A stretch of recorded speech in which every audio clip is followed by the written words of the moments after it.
पश्चिम बंगाल में भयानक हिंसा का दौर जारी है और मीडिया रिपोर्ट्स के मुताबिक पिछले 24 घंटे में 21 से ज़्यादा हत्याएं हो चुकी हैं। वहीं मीडिया रिपोर्ट्स के मुताबिक ममता बनर्जी के समर्थक यानी कि उनके गुंडे कह लीजिए कि दरअसल झोला में बम लेकर के घूम रहे हैं, लोगों पर बमबाजी की जा रही है, गोली मारी जा रही है, वहीं मतदान पेटी तक लूटी जा रही है।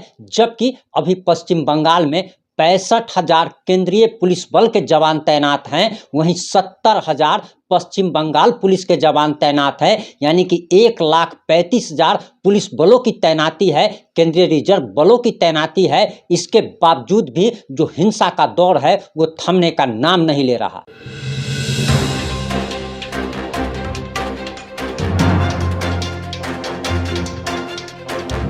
नमस्कार, मैं प्रिंस कुमार सिंह और आप देख रहे हैं पॉजिटिव इंडिया। अगर अभी तक आपने चैनल को सब्सक्राइब नहीं किया है तो कृपया चैनल को सब्सक्राइब कर ले, और जिन लोगों ने भी चैनल को सब्सक्राइब किया है उन सभी लोगों को तहे दिल से धन्यवाद। आपको बताते चले कि पश्चिम बंगाल से जो घटनाएं सामने आ रही है उसे सुनकर लोगों का कलेजा दहल रहा है, दिल दहल रहा है, और इसकी वजह यह है कि दरअसल 24 घंटे के दौरान 21 से ज़्यादा हत्याएं हो चुकी है, बमबाजी हो रही है, गोलीबारी हो रही है, और कहा जा रहा कि ममता बनर्जी के समर्थक या उनके गुंडे कह लीजिए आतंक मचा कर रखे हुए हैं। जबकि अभी 1,35,000 पुलिस जवानों की तैनाती है, और इसके बावजूद जो घटनाएं सामने आ रही है उस पर अब केंद्रीय गृह मंत्रालय ने जवाब मांगा है, और गृह मंत्रालय को बंगाल सरकार को जवाब देना है। वहीं चुनाव आयोग ने भी संज्ञान लिया है और इस पर कार्रवाई की बात कही जा रही है। लेकिन उससे पहले आपको बताते चले कि दरअसल नेहा सिंह राठौड़ पर एमपी का जो कांड हुआ था, पेशाब कांड हुआ था, और इसको लेकर आरएसएस पर जिस तरीके से उन्होंने मीम शेयर किया था और डायरेक्ट आरएसएस पर आरोप लगाया था, उसके बाद नेहा सिंह राठौड़ पर एफआईआर दर्ज हो गई थी।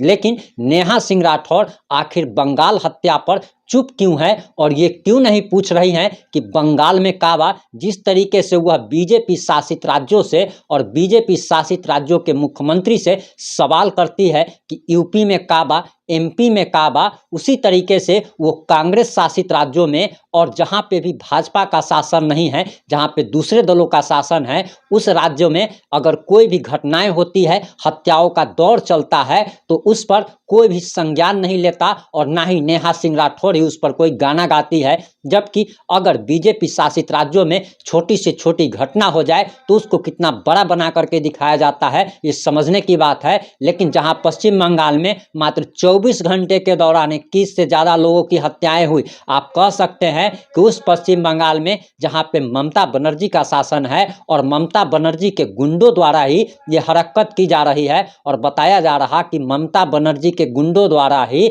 बमबाजी की जा रही है, झोला में बम लेकर के घूम रहे हैं, आतंक का माहौल है, डर का माहौल है, लोग घर से बाहर निकलने में डर रहे हैं। और जो नवभारत टाइम्स की रिपोर्ट है उसके मुताबिक हम आपको बताने जा रहे हैं कि दरअसल पश्चिम बंगाल में पंचायत चुनाव के लिए मतदान की प्रक्रिया जो है वो शनिवार को संपन्न हुई थी, और इस दौरान 5 बजे तक, शाम 5 बजे तक 68% मतदान हुआ था।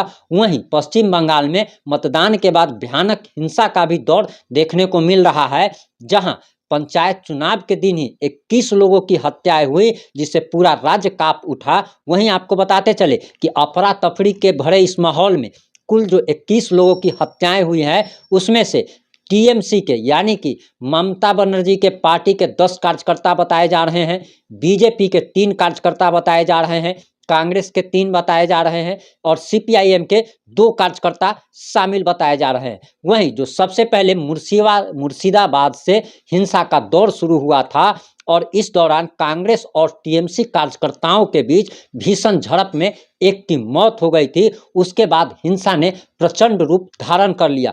उसके बाद ये हिंसा कुछ बिहार तक फैल गई, और वहां पे बताया गया कि बैलेट बॉक्स लूटने के क्रम में यानी कि टीएमसी के कार्यकर्ता बैलेट बॉक्स लूट रहे थे। और जरा समझने की बात है कि 1,35,000 फोर्स की जहां पे तैनाती हो, और आप जरा इससे समझने की कोशिश कीजिए कि आपके अगल बगल में अगर मतदान होता है तो क्या किसी की हिम्मत होती है कि सुरक्षा बलों के बीच जा करके बम चला दे?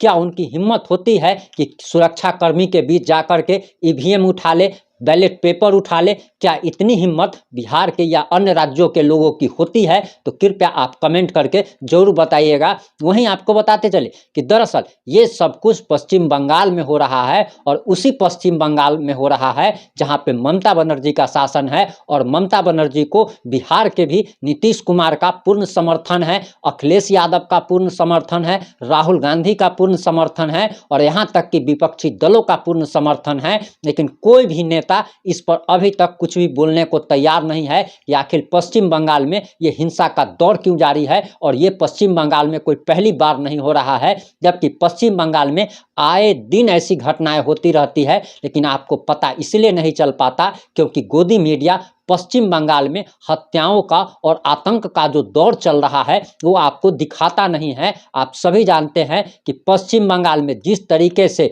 पिछले 5 सालों से हत्याओं का दौर जारी है और हिंदुओं को चुन चुन करके काटा गया, वहीं आपको बताते चले कि बीजेपी कार्यकर्ताओं की जिस नृशंसता से हत्याएं हुई वो आप सभी लोग जानते हैं। वहीं आपको बताते चले कि कूच बिहार से होते होते हुए ये मालदा तक पहुंचा, यानी कि पूरे के पूरे आप कह सकते हैं कि पूरे के पूरा पश्चिम बंगाल जल रहा है।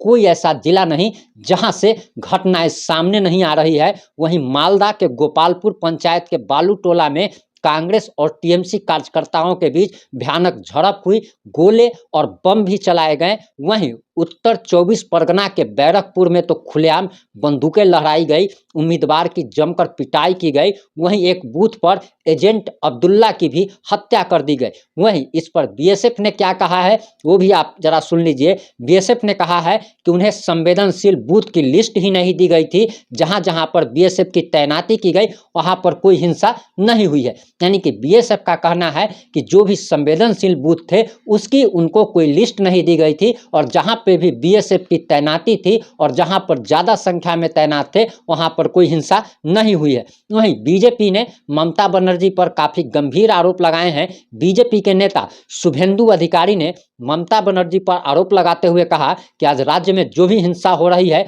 उसके लिए सीएम ममता बनर्जी जिम्मेदार है। बूथों पर सीआरपीएफ की तैनाती क्यों नहीं की गई? हम आज की हिंसा में मृतकों के परिवारों के सदस्यों के साथ अदालत जाएंगे और घटना की विस्तृत जांच कराएंगे। वहीं आपको बताते चले कि जब चुनाव होना था तो ममता बनर्जी ने केंद्र सरकार के गृह मंत्रालय को साफ साफ कह दिया था कि उन्हें केंद्रीय रिजर्व बल भेजने की कोई ज़रूरत नहीं है, बीएसएफ के जवानों को भेजने की कोई ज़रूरत नहीं है। लेकिन आप सभी देख रहे हैं और हमने आपको बता दिया कि 65,000 केंद्रीय रिजर्व पुलिस बल के जवान वहां पे तैनात हैं, 70,000 बंगाल पुलिस के जवान तैनात है। इसके बावजूद ये हत्याएं हुई और हत्याओं का दौर जो है ये लगातार जारी है। लोगों में आतंक का माहौल है, डर का माहौल है, और लोग डर के कारण घर तक से नहीं निकल पा रहे हैं। आपकी इस मुद्दे पर क्या राय है? आप इस मुद्दे पर क्या सोचते हैं? कृपया अपनी अनमोल राय कमेंट बॉक्स में जरूर दें। जुड़े रहे हमारे साथ। अगर चैनल पर नए हैं तो चैनल को सब्सक्राइब कर लीजिएगा। अगर फेसबुक पेज पर इस वीडियो को देख रहे हैं तो पेज को फॉलो कर लीजिएगा। जुड़े रहे हमारे साथ। जय हिंद, जय भारत, जय जय बिहार।